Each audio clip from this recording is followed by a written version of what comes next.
আসসালামু আলাইকুম।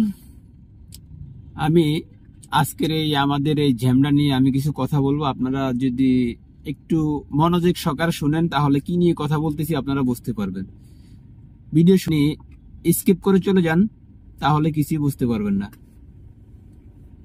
আমরা যারা স্টুডেন্ট আছি, কলেজ যদি ভার্সিটি হয় তাহলে লাভ কাদের? স্যারদের। এটা নিয়ে ছাত্ররা আন্দোলন করবে, এটা কোনো যৌক্তিক আন্দোলন আমার কাছে মনে হয় না।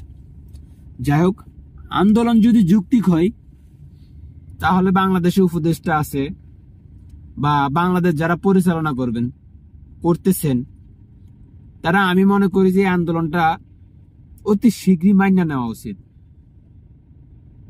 আর যদি আন্দোলন অযৌক্তিক হয় তাহলে যারা আন্দোলন করতেছে, বাংলাদেশে যারা শান্তি প্রিয় জনগণ আছেন, বাংলাদেশকে যারা শান্তিতে দেখতে চান, পুলিশ আছে, প্রশাসন আছে, সেনাবাহিনী আছে, সকলকে আমার অনুরোধ রইল আপনারা তাদেরকে আনসারদের মতো ফিটিয়ে ফুটকিটা লাল করে দেওয়া উচিত। আমি মনে করি যারা আন্দোলন করতেছেন ওরা স্বৈরাচারের দর্শক, ওরা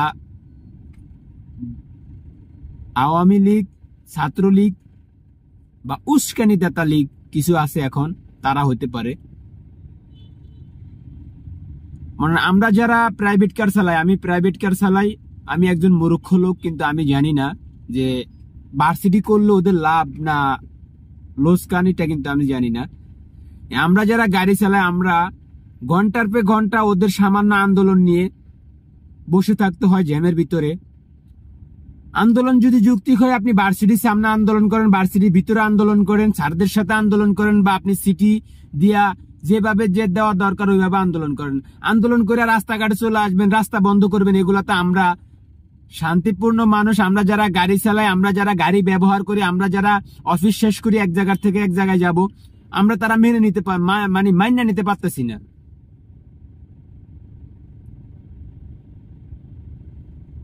আমি মনে করি 24-এর আন্দোলনের মতো, 24-এর বৈষম্যের মতো এই বৈষম্যগুলো অতি তাড়াতাড়ি দূর করা উচিত।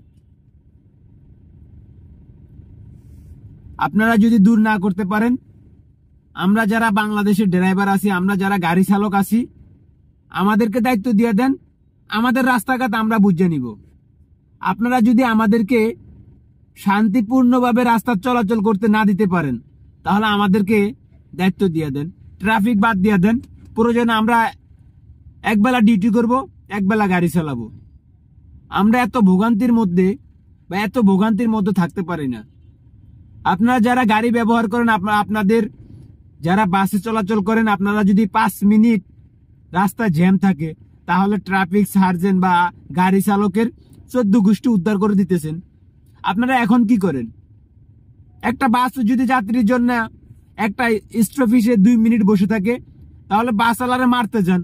এখন ঘন্টার পর ঘন্টা বসে থাকেন, তাহলে আপনারা কেন বসে আছেন? এখনো কেন অন্যায়ের বিরুদ্ধে রুখে দাঁড়ান না?